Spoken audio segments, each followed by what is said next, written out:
সুদীৰ্ঘ কেইবাবছৰ অন্তত উজনি অসমৰ অন্যতম শিক্ষানুষ্ঠান যোৰহাট জগন্নাথ বৰুৱা মহাবিদ্যালয়লৈ আহিল এটা ভাল খবৰ কিয়নো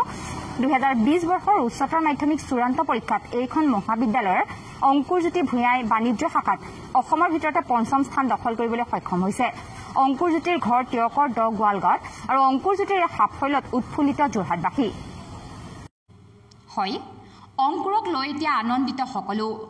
অসম জাতীয়তাবাদী যুৱ ছাত্ৰ পৰিষদ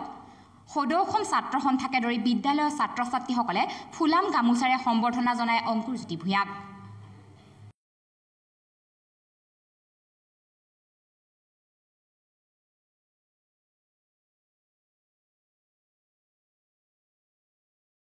সুদীৰ্ঘ 12 বছৰ মূৰত জগন্নাথ বৰুৱা কলেজত মহাবিদ্যালয় কাম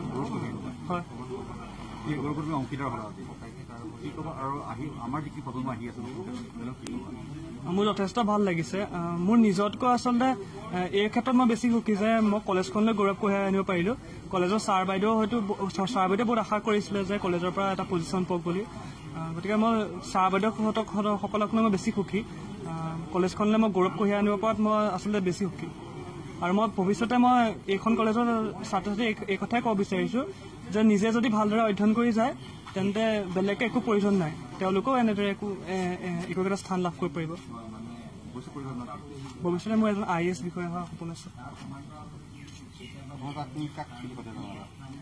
এই ক্ষেত্ৰত বহুত ব্যক্তি আছে কৃতজ্ঞতা জনাবলৈ বিশেষকৈ মোৰ ঘৰুৱা শিক্ষক দুজন ডেকা ছাৰ ভৱ ডেকা আমাৰ তিয়ক অঞ্চলৰ এজন বিশিষ্ট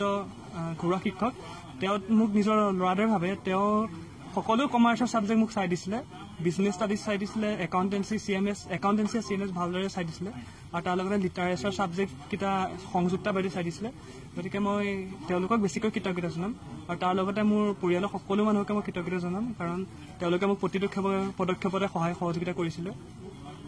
আৰু কলেজৰ ছাৰ বাইদেউসকলে মোক অনুপ্ৰেৰণা যথেষ্ট আগবঢ়াইছিলে গতিকে এই ক্ষেত্ৰত অনুপ্ৰাণিত কৰা বহুত ব্যক্তি আছে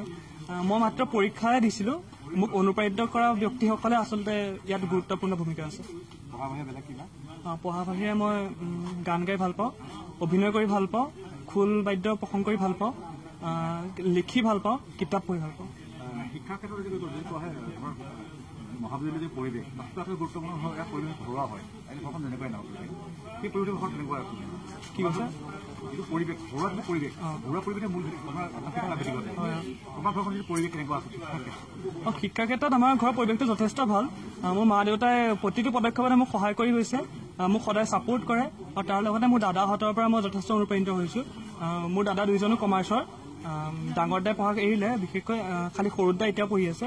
সি মাষ্টাৰ ডিগ্ৰী কৰি নেট পাছ কৰি আছে আৰু সি UPSCৰ কাৰণে এতিয়া প্ৰিপেৰেশ্যন কৰি আছে গতিকে পঢ়াৰ পৰিৱেশটো আমাৰ ঘৰত যথেষ্ট পৰিমাণে আছে আৰু তাৰ পৰাই হয়তো আজি মই এই ক্ষেত্ৰত উপস্থিত হ'ব পাৰিছোঁ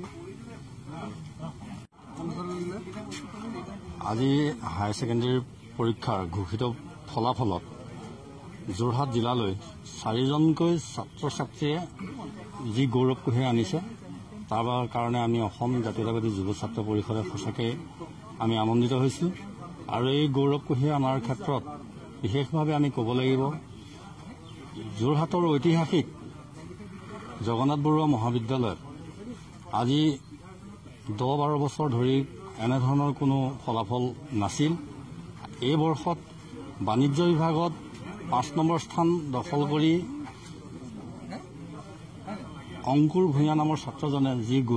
যোৰহাটলৈ গৌৰৱ কঢ়িয়াই আনিলে সঁচাকৈ তেওঁৰ ওপৰত আমাৰ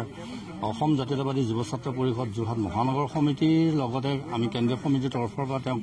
অভিনন্দন জ্ঞাপন কৰিছোঁ আৰু তাৰ সমান্তৰালভাৱে যোৰহাটৰে এখন কনিষ্ঠ মহাবিদ্যালয় ক্ৰিষ্টেণ্ট একাডেমী তাতো কলা শাখাত দুটাকৈ স্থান দখল কৰিছে 6 নম্বৰ আৰু 10 নম্বৰ স্থান তেওঁলোককো আমি এই সুযোগতে তেওঁলোককো আমি অভিনন্দন জ্ঞাপন কৰিছোঁ আৰু এই ফলাফলে